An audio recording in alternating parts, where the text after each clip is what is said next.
சொந்தமாக YouTube channel நடத்த வேண்டுமா? நீங்களும் பிரபல ஆங்கராக வேண்டுமா? உடனே சேருங்கள் Pandey school of journalism. Contact 7388242242. காஷ்மீரின் பெஹல்காமில் பயங்கரவாதிகள் நடத்திய தாக்குதலில் சுற்றுலா பயணிகள் 26 பேர் கொல்லப்பட்டனர். இதற்கு பதிலடியாக இந்திய ராணுவம் பாகிஸ்தான் மற்றும் பாகிஸ்தான் ஆக்கிரமிப்பு காஷ்மீரில் இருந்த 9 பயங்கரவாத முகாம்களை வேட்டையாடியது. இதையடுத்து பாகிஸ்தான் ராணுவத்திற்கும் இந்திய ராணுவத்திற்கும் இடையே கடும் மோதல் ஏற்பட்டது. அந்த சமயத்தில் மூடப்பட்ட 32 விமான நிலையங்களில் ஸ்ரீநகர் விமான நிலையமும் ஒன்று.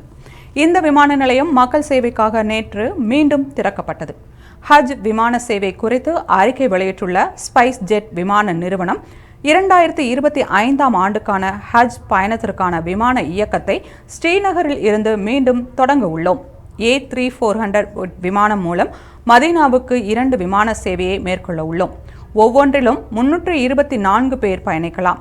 இதன் மூலம் 15,500 ஹஜ் புனித யாத்ரீகர்கள் பயன்பெறுவார்கள் என்று தெரிவித்துள்ளது. முன்னதாக இந்த மாதத்தின் தொடக்கத்தில் மதீனாவுக்கு கயா, ஸ்ரீநகர், கொல்கத்தா உள்ளிட்ட விமான நிலையங்களில் இருந்து 45 ஹஜ் விமானங்களை இயக்கப்படும் என்று ஸ்பைஸ் ஜெட் நிறுவனம் தெரிவித்திருந்தது. இதனிடையே ஸ்ரீநகரில் இருந்து திட்டமிட்ட விமான சேவைகளை நாளை தொடங்க இருக்கிறது.